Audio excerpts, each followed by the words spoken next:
No brakes. No chance.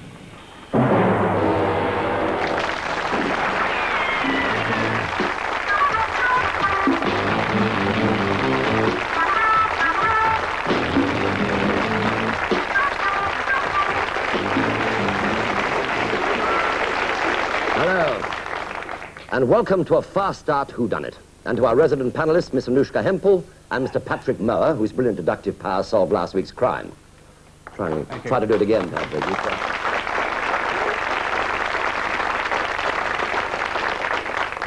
Challenging them, we have the lovely Mr. Alfred Marks, who did very well last time he was a guest. He couldn't solve the crime, but he did get a lot of laughs. And distracting him, the even lovelier Amy MacDonald.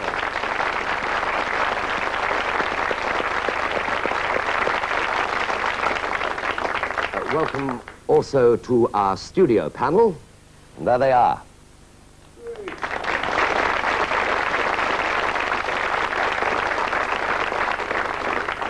So if you're ready at home with pencil and paper, you'll see all the clues and the red herrings to help you solve this week's crime as we rejoin the plot to investigate a racing driver's final drive. And remember, only murderers are allowed to lie. Feeling a bit better now, Mrs. Baxter? Yes, thank you. It was such a shock. We were having a dinner party. It was his birthday. But he was travelling away from the house. Yes, he was coming to collect me from the station. When he didn't show, I got a taxi. And you are? Jack Duval, his partner. We ran the racing company together. Oh, yes. I follow the sport a bit myself. Saloon car racing. You're Jon Pierce, a works driver, aren't you, sir? I was, yes. Was? Mr. Baxter had just dropped me from the team. Not now, Mr. Pierce. You can air your grievances some other time. Are you a relation, sir? No, I am Alex Soibet, friend of Mr. and Mrs. Baxter. Mrs. Baxter, you I mustn't teach exaggerate. skiing. We met in Switzerland last year. I'm afraid Roger does not like me very much. Of course he does, Alex. He's upset. He doesn't know what he's saying. For God's sake, how old do I have to be to know what I'm saying? Nobody ever thinks I know what's going on. Well, of course you do, sir. But what you probably don't know is that this is more than just a routine road accident. What do you mean? The brake pipe had been cut through. But that's murder. Precisely, sir. Maybe the intention wasn't murder. Someone may have had a grudge, wanted to give him a scare. But whoever cut through that pipe killed Mr. Baxter. Sergeant? Do you excuse me for a moment? I found this in a toolbox. There's a trace of brake fluid on the blade. Any prints? Probably mine. I gave Jim that box of tools for his birthday. Had them sent down here yesterday, and I packed them all myself. With some care. I see. So in theory, sir, you could have been the last person to use it. Oh, no, I wasn't here. I telephoned earlier to say I couldn't use the car and I'd be down by train. As that was why they had their damn silly bet. A bet, Mrs. Baxter? Yes, it was about 2 hours when Jack first phoned from his home. So I've been feeling on the way like this, you see? Oh, I did the tree. It's true. Anyways, and what was I was laid up for? Hello?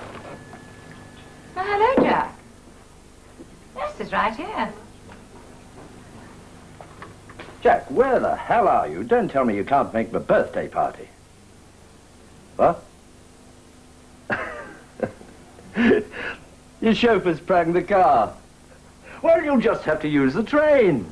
Look, I tell you what, I've just put the car away, but I'd love to show you what a difference the new in-let and carbs have made. I'll pick you up. I've got the house to the station down to 4.5 minutes. What? Oh, by the way, thanks for that box of tools. They're great. A tenner I can't get to the station, pick you up and be back here in under 10 minutes. You're on, mate. Phone me when you get there. There's a train dead on 7. See you. Bye. So the bet was why Mr. Baxter was in such a hurry? Yes, it was partly my fault. Rubbish. If no one else had suggested it, he'd have suggested it himself. If he hadn't bought it today, 10 to 1 he'd have killed himself racing. Unless I'm mistaken, I read that after the crash he had at Brands Hatch, Mr. Baxter had retired. He had. But he was going to race in my place this season. It wasn't my fault I wasn't winning, it was the damn car. Please forgive my husband. We didn't know he'd been dropped until we came here this evening. was rather unpleasant. Was there a row about it then? I'll say. Baxter, my stepfather, had had a few drinks. And, well, he never was a very subtle man. That happened just after the phone call. Of course, we'll have to deduct the time it takes me to get from here to the car. A matter of seconds. The engine's only just been run in. I shouldn't push it too hard. Look, Pierce, if you'd pushed it a bit harder, you might have done better. As it is, ever since you got married, you got slower. Don't blame me. Blame the damn car. It's never been right since you insisted on putting in that new gearbox. You know what they say about a poor workman blaming his tools? I've done my damn best, and you know it. Then your damn best isn't good enough, is it? And what's more, it never has been. You just haven't got that extra something it takes. Jim, darling, don't talk cars.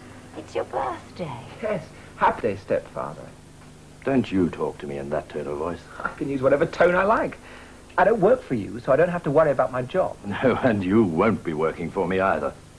Thought of having you around the works would give me indigestion. More likely the gin. You should try some tonic with it. Not that it matters now you've given up racing. But I haven't given up racing. I'm racing again. This season. Look. My hands are steady as ever.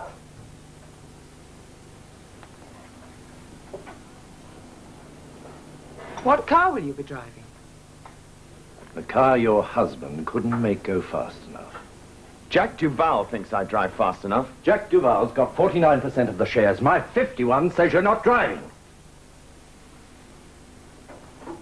There's no bloody ice. That's it, isn't it? Come on, let's go. Oh, don't go, please. He's had a few. He'll calm down. Why don't you go for a walk in the garden? It's a lovely evening. I'll talk to Jim. Yes, all right. Thank you. Roger, if you don't stop needling Jim, you can find somewhere else to live. If he finds out about you and Alex, you'll be looking for somewhere else to live. I ought to give you a good beating. Go on, then. And when my stepfather wants to know what happened and why, I'll tell him.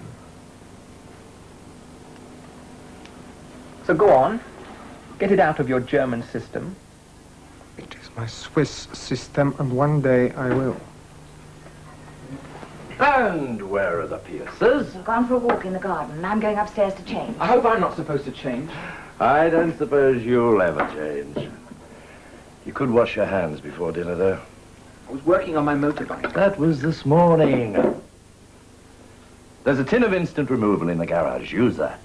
Yes, go on, dear. And I've put a clean shirt out for you on your bed.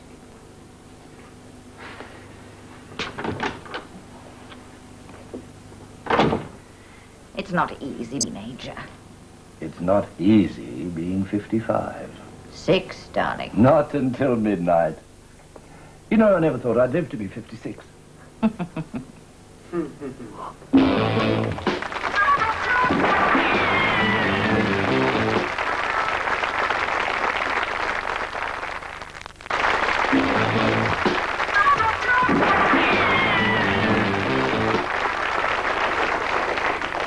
Welcome back to WhoDunnit. I wonder if our panel have any idea as yet who tampered with the late Jim Baxter's brake pipe.